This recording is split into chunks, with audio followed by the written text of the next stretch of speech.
Welcome, ladies and gentlemen, to the November 7th, 2020 edition of Pro Wrestling Throwdown. I am Caleb Black. Luke, the Big Dog Williams, our in-studio producer, the mighty Max Fury. It is a beautiful 70-degree day. The birds are chirping, the bees are buzzing, the flowers are blooming, and we are here to talk about wrestling. All those things are taking place outside While we're in here. Luke, how's your Saturday so far? Going pretty good already. Ready to talk some wrestling news? Yeah. Maximilian? Going good. All right, well, let's get right into the news then.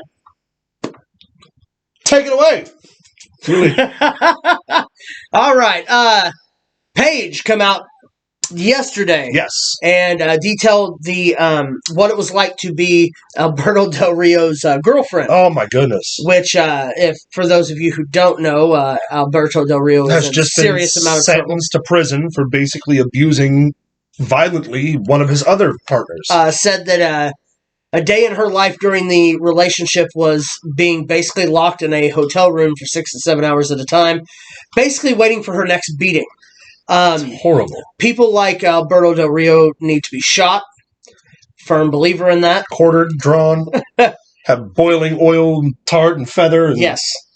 But on the Paige front, she did not surrender her Twitch account. Right. She is, for those of you, again, not knowing, the WWE forcing its superstars to monetize their Twitch with the WWE.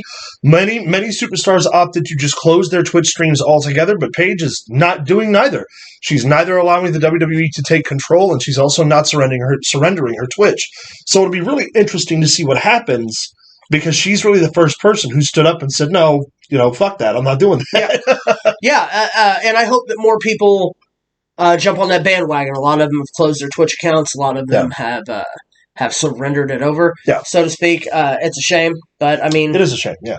On the WWE front, the Royal Rumble is in January as tradition.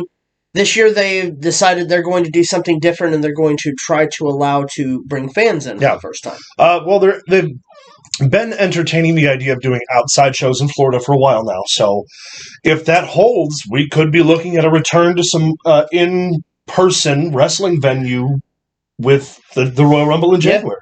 I seen on Facebook, I was searching through Facebook, one of my friends on there wrote, I've never wanted to spend $15 for an overpriced beer at a wrestling event more than I do right now. So, fairness, as far as that, the Pure Tournament's over. It is. It has ended. And our winner was Jay Lethal's tag partner and other tandem Ring of Honor tag team champion, Jonathan Gresham. Yes.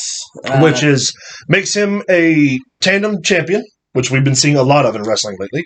But it's very cool. The Pure Tournament, for those of you who didn't watch, was just great. It was dialed back, good old-fashioned, in-ring professional wrestling without all the extra stuff. And it was a lot of fun. Congrats to John Gresham.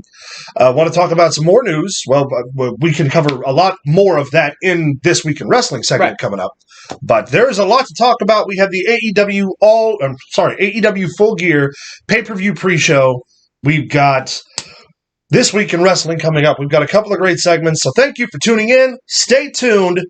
Make sure to find us on Facebook at facebook.com/Pro Wrestling Throwdown. Send us an email at prowrestlingthrowdown@gmail.com. Find us on Twitter at ProWrestlingTD. Don't forget to like, subscribe, leave us a comment down below. And apparently now you can find us on Twitch, because we're live, baby. It's live, baby. Yes, it is. Second most. Recognizable. All right. Stay tuned for This Week in Wrestling coming up right now.